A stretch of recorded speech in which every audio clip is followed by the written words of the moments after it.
الحمد للہ رب العالمین والصلاة والسلام علی سید الانبیاء والمرسلین اما بعد فاعوذ باللہ من الشیطان الرجیم بسم اللہ الرحمن الرحیم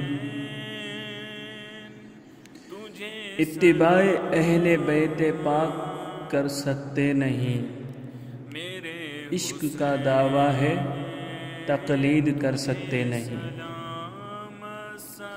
حضرت مسلم اپنے دونوں چھوٹے شہزادوں محمد اور ابراہیم کو ساتھ لے کر کوفہ پہنچے۔ کوفہ والے انتظار میں تھے، انہوں نے آپ کے آنے پر بے پناہ عقیدت و محبت کا اظہار کیا۔ آپ نے مختار بن ابو عبیدہ ثقفی اور بقول بعض ابن اوسجہ کے ہاں قیام فرمایا۔ محبان اہل بیت بڑے جوش عقیدت سے بیعت کرنے لگے اور بیعت کے وقت بڑی بڑی قسمیں کھاتے تھے کہ جان و مال قربان کر دیں گے اور آپ کے ساتھ ہمیشہ رہیں گے اور آپ کا ساتھ نہیں چھوڑیں گے۔ امام نے جب ان کے جذبات عقیدت و محبت کو دیکھا تو امام عالی مقام کی خدمت میں عریضہ لکھا، اس میں حالات کی اطلاع دی اور یہ کہ اب تک 18,000 آدمی بیعت کر چکے ہیں، آپ ضرور تشریف لائیں تاکہ ملت اسلامیہ کو یزید کے ناپاک تسلط سے نجات ملے اور لوگ امام برحق اور خلیفہ عادل و راشد کی بیعت کے شرف سے مشرف ہوں اور دین حق کی تائید ہو۔ قیا اظہار ارباب عقیدت نے مسرت کا، ہوا سامان گھر گھر خیر سے مسلم کی دعوت کا، بکثرت نزد مسلم لوگ آئے شادماں ہو کر، امام پاک کا یہ خط سناتے ترجمہ ہو کر، ترقی رات دن ہونے لگی اہل عقیدت کی، ہزاروں کوفیوں نے حضرت مسلم سے بیعت کی۔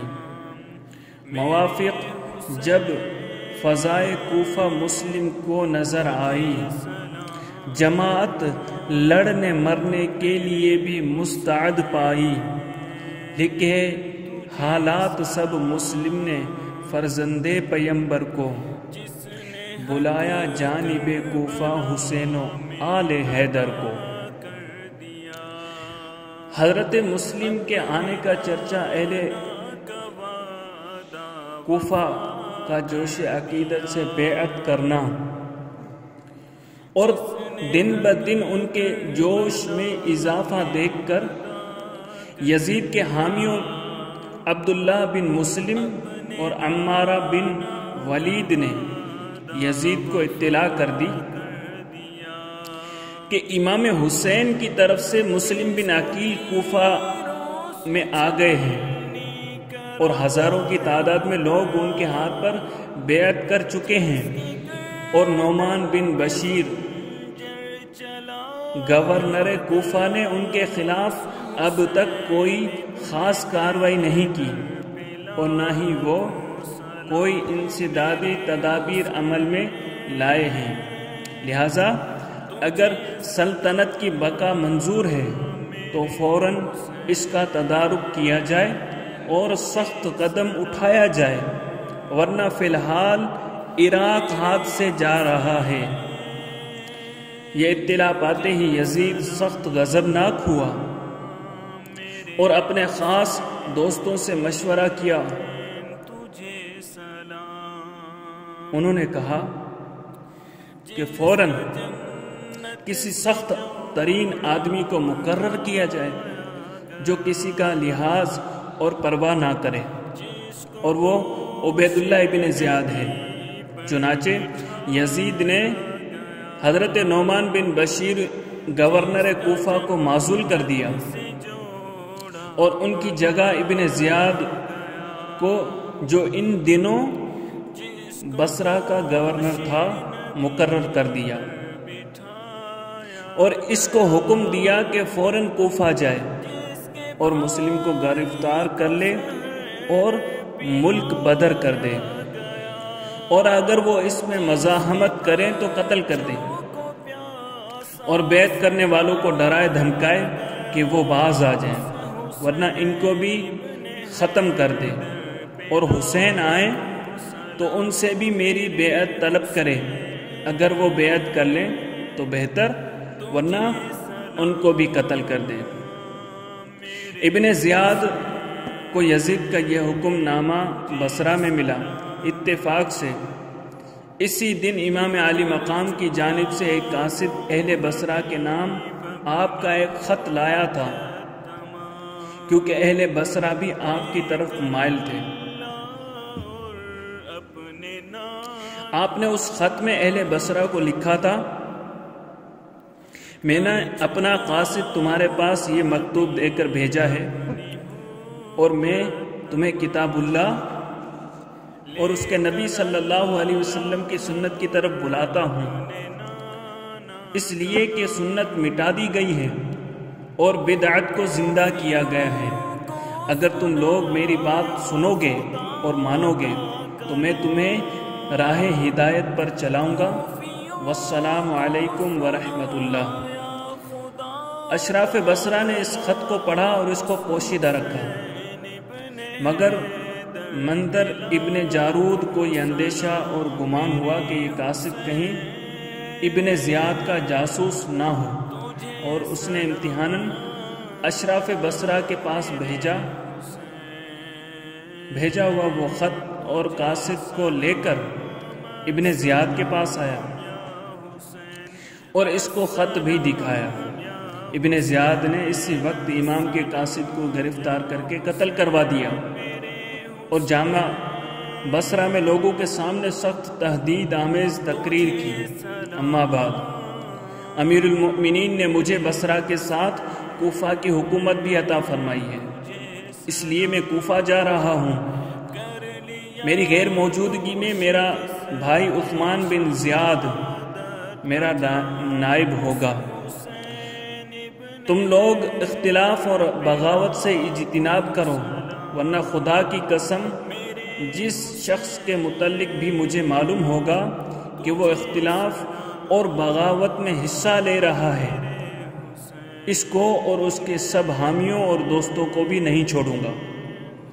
میں قریب کو بعید کے عوض پکڑوں گا اور سب کو موت کے گھاٹ اتار دوں گا، یہاں تک کہ تم سب لوگ راہ راست پر آ جاؤ اور مخالفت کا نام و نشان نہ رہے۔ یاد رکھو میں زیاد کا بیٹا ہوں اور ٹھیک ٹھیک اپنے باپ کے مشابہ ہوں۔ ابن زیاد نے اپنے گھر والوں کے علاوہ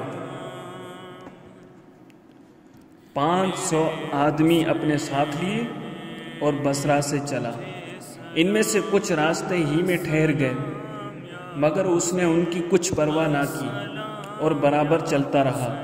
قادسیہ پہنچ کر اس نے اپنے سپاہیوں کو وہیں چھوڑا اور براہ فریب حجازی لباس پہنا اونٹ پر سوار ہوا اور 20 آدمی اپنے ساتھ لے کر اس راستے سے جو حجاز سے کوفہ آتا تھا، مغرب و عشاء کے درمیان رات کی تاریکی میں کوفہ آیا۔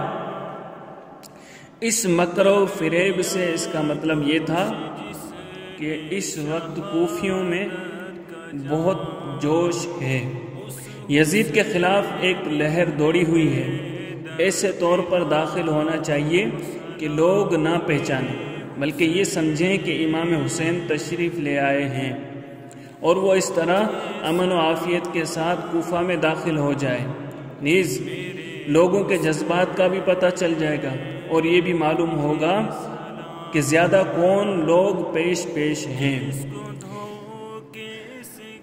اہل کوفہ جو ہمہ تن چشم انتظار حضرت امام ابرار تھے، انہوں نے شب کی تاریکی میں حجازی لباس اور حجازی راہ سے آتے دیکھ کر دھوکہ کھایا، سمجھے کہ حضرت امام تشریف لے آئے، نعرہ مسرت بلند کیے، مراسم عقیدت و سلام بجا لائے اور مرحباً بک یا ابن رسول اللہ اور قدمت خیر مقدم کہتے ہوئے اس کے آگے پیچھے چلے۔ شور سن کر اور لوگ بھی گھروں سے باہر آ گئے اور ایک اچھے خاصے جلوس کی شکل بن گئی۔ ابن زیاد بد نہاد دل میں جلتا اور کڑتا ہوا چپ چاپ چلتا رہا۔ اس نے اچھی طرح سمجھ لیا کہ یہ لوگ امام کے بے چینی اور شدت سے منتظر ہیں اور ان کے دل کس قدر ان کی طرف مائل ہیں۔ جب وہ دارالامارت گورنر ہاؤس کے قریب پہنچا تو حضرت نعمان بن بشیر نے شور و غل سن کر اور کثرت ہجوم دیکھ کر سمجھ لیا کہ امام تشریف لے آئے۔ انہوں نے دروازہ بند کر لیا اور چھت پر چڑھ کر پکارے کہ اے ابن رسول اللہ، آپ یہاں سے چلے جائیں، خدا کی قسم میں اپنی امانت آپ کے حوالے نہیں کروں گا اور نہ میں آپ سے لڑوں گا۔ یہ سن کر ابن زیاد قریب ہوا اور کہا، ارے دروازہ کھول، تیرا بھلا نہ ہو۔ اس کے پیچھے ایک آدمی کھڑا تھا، اس نے اس کے آواز سے اس کو پہچان لیا اور پیچھے ہٹ کر لوگوں سے کہا، خدا کی قسم یہ ابن مرجانہ ہے۔ نعمان نے دروازہ کھول دیا۔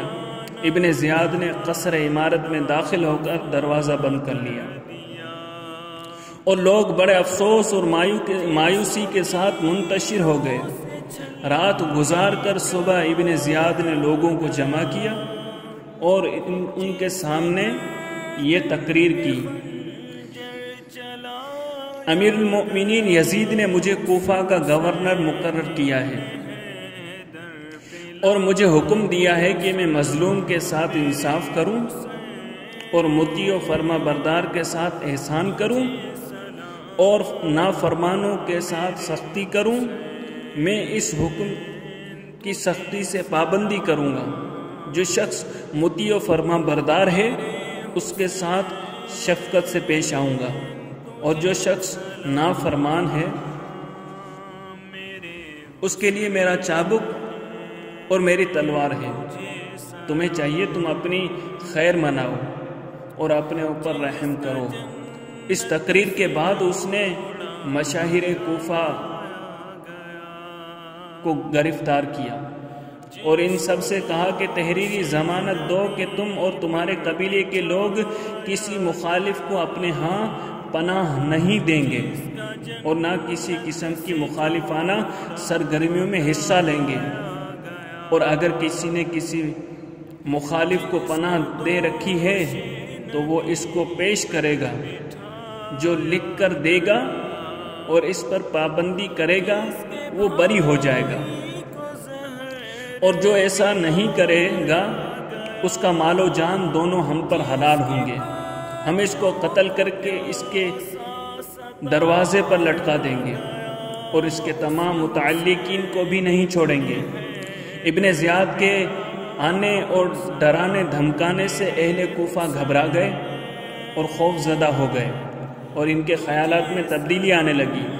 حالات کے پیش نظر حضرت مسلم نے مختار بن عبیدہ کے ہاں رہنا مناسب نہ سمجھا اور رات کے وقت وہاں سے نکل کر اکابر کوفہ میں سے ایک محب اہل بیت ہانی بن عروہ مدحجی کے ہاں آئے۔ ہانی کو آپ کا آنا سخت ناگوار ہوا، کہنے لگا، اگر آپ یہاں نہ آتے تو اچھا تھا۔ آپ نے فرمایا، میں خاندان رسالت کا ایک غریب الوطن مسافر ہوں، مجھے پناہ دو۔ ہانی نے کہا، اگر آپ میرے مکان میں داخل نہ ہو گئے ہوتے تو میں یہی کہتا کہ آپ چلے جائیں، لیکن اب یہ میری غیرت کے خلاف ہے کہ آپ کو گھر سے نکال دوں۔ ہانی نے مکان کے زنانہ حصے کے ایک محفوظ کمرے میں آپ کو چھپا دیا۔ شریک بن عابر سلمی جو محبان اہل بیت میں سے ایک بڑا محب تھا اور روسائے بصرہ میں سے ایک رئیس اور معزز شخص تھا، اور ابن زیاد کے ساتھ بصرہ سے کوفہ آیا تھا۔ وہ بھی ہانی بن عروہ کا مہمان تھا۔ ابن زیاد اور دیگر عمراء کے نزدیک وہ بڑا مکرم تھا۔ وہ بیمار ہو گیا۔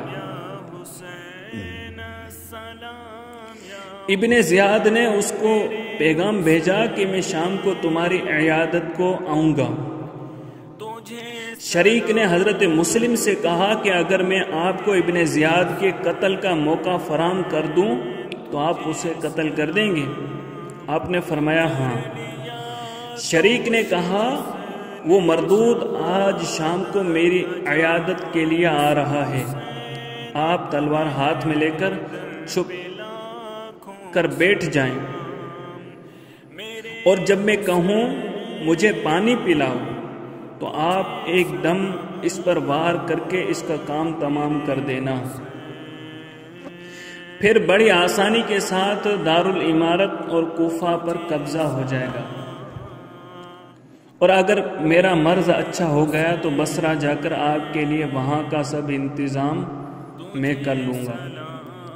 شام کو ابن زیاد خاص محافظ کے ساتھ ہانی کے گھر آیا اور شریک کے بستر کے پاس بیٹھ کر مزاج پرسی کرنے لگا۔ اس کا محافظ بھی اس کے پاس کھڑا تھا۔ شریک نے بلند آواز سے کہا مجھے پانی پلاؤ، پانی پلاؤ۔ تیسری مرتبہ کہا افسوس تم پر، تم لوگ مجھے پانی سے پرہیز کراتے ہو، پانی پلا دو، خواہ اس میں میری جان ہی کیوں نہ چلی جائے۔ حضرت مسلم نہ نکلے تو شریک کو افسوس ہوا کہ کیسا زری موقع کھو رہے ہیں، تو وہ یہ شعر پڑھنے لگے سلمہ کو سلام کرنے میں تمہیں اب کیا انتظار ہے، مجھے پلا دو، خواہ اس میں میری جان بھی چلی جائے۔ محافظ تاڑ گیا اور اس نے ابن زیاد کو آنکھ سے اشارتاً چلنے کو کہا۔ ابن زیاد اٹھ کھڑا ہوا۔ شریک نے کہا اے امیر، میں تمہیں وصیت کرنا چاہتا ہوں۔ ابن زیاد نے کہا میں پھر آؤں گا۔ محافظ اسے دھکیلتا ہوا باہر لے گیا اور کہا خدا کی قسم تمہارے قتل کی سازش تھی۔ ابن زیاد نے کہا یہ کیسے ہو سکتا ہے، میں تو شریک کی خاطر و عزت کرتا ہوں، اور پھر یہ ہانی بن عروہ کا مکان ہے اور اس پر میرے باپ کے احسانات ہیں۔ محافظ نے کہا جو میں کہتا ہوں وہ بالکل درست ہے، آپ کو معلوم ہو جائے گا۔ ابن زیاد کے جانے کے بعد مسلم پردے سے باہر آئے تو شریک نے کہا افسوس آپ کو اس کے قتل سے کس چیز نے روکا؟ فرمایا دو باتوں نے، ایک تو میرے میزبان ہانی کو یہ پسند نہیں تھا کہ اس کے گھر میں ابن زیاد کو قتل کروں، دوسرا حضور صلی اللہ علیہ وسلم کے فرمان نے کہ کسی کو دغا سے قتل کرنا مومن کی شان نہیں۔ اللہ اللہ ان پاک لوگوں کے عدل و انصاف اور پابندی شریعت و سنت کو دیکھیے کہ ایسے بدترین دشمن کے ساتھ خلاف سنت سلوک کو مناسب نہیں سمجھتے، ورنہ ایک سخت ترین دشمن کو ختم کرنے کا یہ بہترین موقع تھا۔ اور بعض روایتوں میں یہ بھی آیا ہے کہ آپ نے فرمایا میں نے سنا کوئی کہتا ہے یا مسلم لا تخرج حتی یبلغ الکتاب اجلہ، اے مسلم نہ نکل یہاں تک کہ کاتب تقدیر کا لکھا ہوا اپنی مدت کو پہنچ جائے۔ 3 دن کے بعد شریک نے وفات پائی اور ابن زیاد نے نماز جنازہ پڑھائی۔ بعد میں جب اس کو معلوم ہوا کہ شریک نے مسلم کو اس کے قتل کے لیے کہا تھا تو اس نے کہا خدا کی قسم میں کسی عراقی کی نماز جنازہ نہیں پڑھوں گا، اور واللہ اگر میرے باپ زیاد کی قبر وہاں نہ ہوتی تو میں ضرور شریک کی قبر کھدوا ڈالتا۔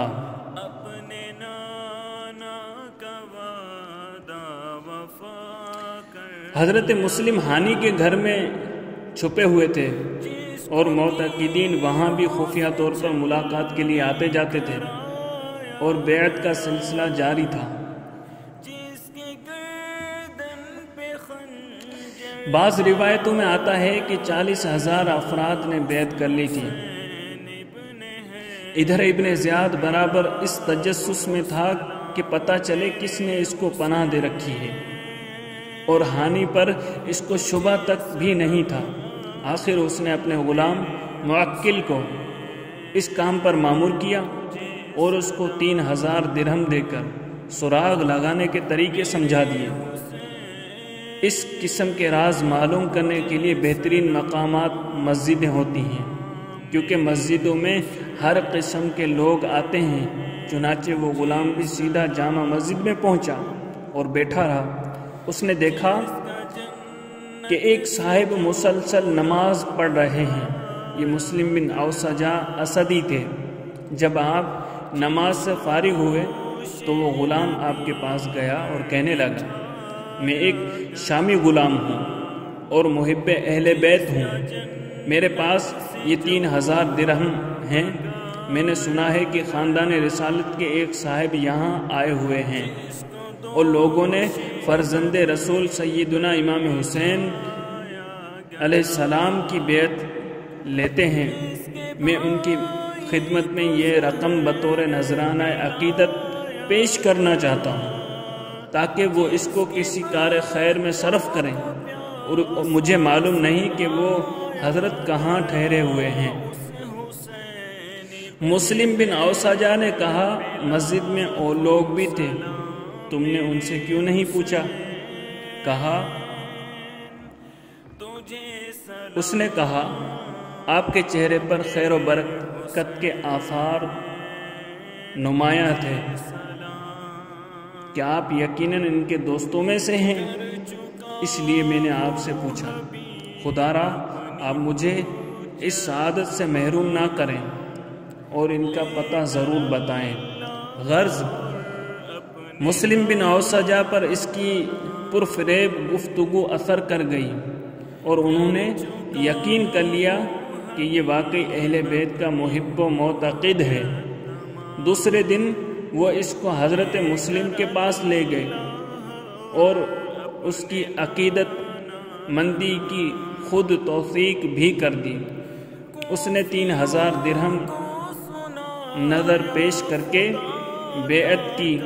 بیعت کے بعد وہ بڑی عقیدت سے روزانہ آپ کی خدمت میں صبح سب سے پہلے آتا اور رات کو سب سے بعد جاتا، اور جو کچھ دیکھتا سنتا اس کی پوری رپورٹ ابن زیاد تک پہنچا دیتا۔ آپ نے وہ 3,000 درہم ابو ثمامہ ساعدی کو دیے کہ ان سے ہتھیار خریدو۔